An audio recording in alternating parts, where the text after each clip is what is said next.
folks, welcome back to Stacey Canning pumpkin today. Nothing says fall like pumpkin and pumpkin spice for a lot of folks. So here's some basic information that you're going to need to understand regarding canning pumpkin.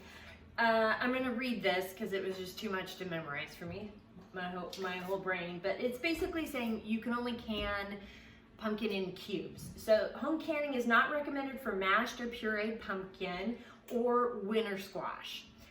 While these were directions in older, now historical USDA publications, they were withdrawn after expert review with publication of the Complete Guide to Home Canning in 1989. This was reviewed again in 2009. So basically what they're saying is anything that was published prior to 1989, any instructions and such is out of date. What happens is the viscosity changes too much between puree and mashed pumpkin and winter squash to have a safe canning procedure. So you have to cut the pumpkins in 1-inch squares in cubes, and it's for safe preservation purposes. So just keep that in mind. Review your recipes, and there's several out there, but I'm following the what am I following? Following the National Center for Home Food Preservation recipe. So just especially with the low acid food, you do need to be cautious and be mindful and follow safe canning practices there. So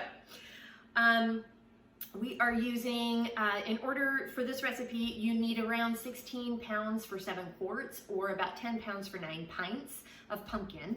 The pumpkins need to be, that average is about 2 1/4 pounds per quart. So just keep that in mind. The average pumpkins need to have a hard rind, and they need to be stringless and have some what they call mature pulp.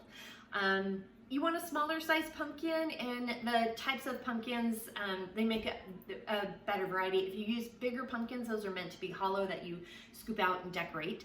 And they're often really stringy on the inside. So you want a much denser pumpkin for baking and cooking and canning. Let's see, these pumpkins that I got today this is a pie pumpkin, the smaller one, and this is called the Cinderella pumpkin. There's another 4 or 5 different varieties of pumpkin out there that are great. So go ahead and Google and do a little research on a good baking pumpkin or cooking pumpkin near you. I know there's a variety from Australia, and there's quite a few great varieties out there, so you won't have a difficult time finding good ones for cooking. I found these in the produce section over by the squashes and things like that. So, and this one specifically says on the label it's a pie pumpkin. So these have a tendency to be sweeter and perfect for pumpkin pies. So the other ingredients that you're going to need is we will be cutting these. You're going to need knives in your cutting board, and you're going to need a peeler because these have to be scooped out and then peeled. And then you're also going to need water because we will be boiling a big saucepan or a big pan to put everything in and then to boil it. And then you're also going to need, because you're going to cover them with water and boil it. Then you're also going to need, a funnel, because you will, after you scoop out the pumpkin, you will put them in your jars, and then you'll scoop out the water that you boiled them in over the top. That'll be your hot liquid, and so we will definitely be bubbling. So make sure you have a bubbler. I use a chopstick; it works for me. You need your headspace tool, a ladle, your jar lifter, and a funnel. I'm not boiling the jars or heating the lids at this time. I do have my jars sitting in a big pan in the oven at the moment, heating up, because I find when I put them in the pressure canner with some water in it, and if they're empty, they just kind of float around and fall over, and it's sort of a pain. So I like to put them in a pan in the oven with water in it, just to kind of unload, heat them up, and because you don't want to put a hot liquid into a cold jar. You can shock the jar and compromise it. So with that, let's get to canning. I've washed the pumpkins just in nice warm water, just the outside here. And you kind of have to, I find it's easiest to, and you got to have a good knife. Easiest to sort of cut the top off and then also cut this bottom off. It makes it easier to slice because we need to put these into some good 1-inch slices. Maybe you have a better way of carving these. I don't. This seems to work the best for me. And then we're going to cut these into, as mentioned, 1-inch slices. It makes it way easier to clean and then also to peel. So I'm just sort of eyeballing. If you want to get exact, go ahead, but I am eyeballing it. Okay, so after you have cut the pumpkin in your slices, you can use a spoon, but I have been finding, because you want to get as much of this off as you possibly can, the stringy stuff. So I've noticed if I just use my paring knife, it comes right off.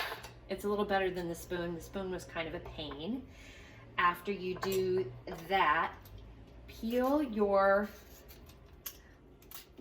the skin off, like so. And I use a vegetable peeler. Maybe you are better with a paring knife. It's up to you. And then you will cut into 1-inch chunks like so. And again, I'm eyeballing it and put it in the pot and then repeat. The cubes are done. I'm going to carefully, we need to boil them for 2 minutes. And so I'm just trying to be very careful in putting them in the pot. There we go. Putting them in the pot so they don't splatter back at me. So we need to get these boiling for about 2 minutes. It is running, so I'm going to go ahead and set the timer for 2 minutes. I pulled the jars out of the oven in the tray with water, and now I'm filling this up with filling the jars with the pumpkin.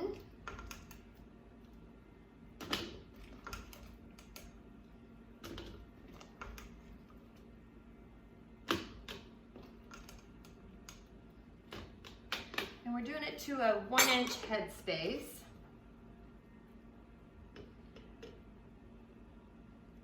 Like so.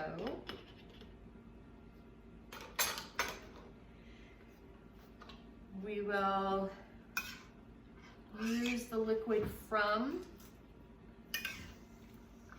the pot that it was boiling in and carefully pour it in.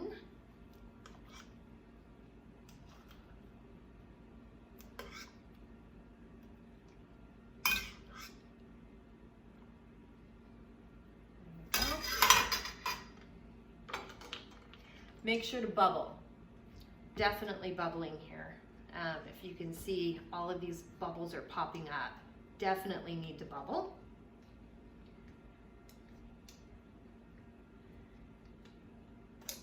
And before putting the lid on, we're going to double check the headspace. We'll put in just a little bit more. Often you can lose some liquid after you bubble, so always check the headspace.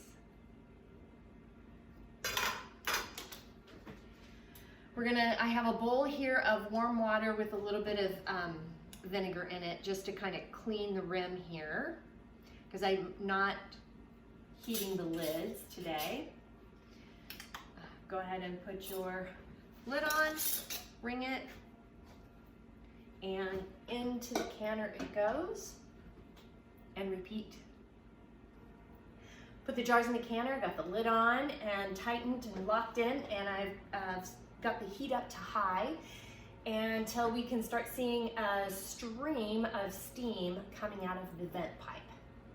We got a steady stream of steam coming out, so I've gone ahead and set the timer for 10 minutes to vent this canner. The dial gauge shows 11 pounds of pressure, and so I set the timer for 90 minutes for quarts, and it's 55 minutes for pints, and you go to 10 pounds of pressure if you're on a weighted gauge. The timer has gone off. I've cut the heat, so you can see that I'm still at 11 pounds of pressure, but we're gonna let it cool on its own until it goes down to 0. Then we'll take the stopper off and open up the lid. The dial gauge has gone down to 0. So we're gonna go ahead and lift this off. I've also let it set for 5 minutes, which is something the National Center for Home Food Preservation recommends, that after it goes down, you still let it set for 5 minutes. So I've done that today, but still open it away from your face. It is hot. Oh, it smells good. Oh, we have one. I just heard one seal. And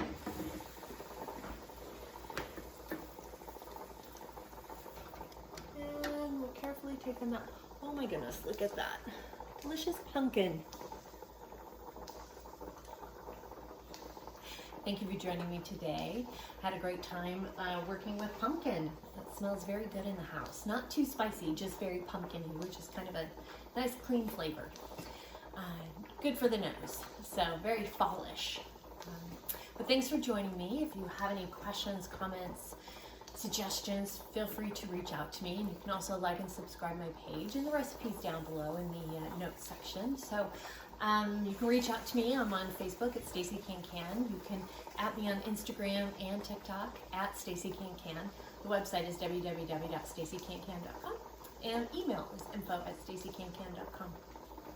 And thanks again for joining, and I look forward to hearing about your canning adventures. And until next time, happy canning.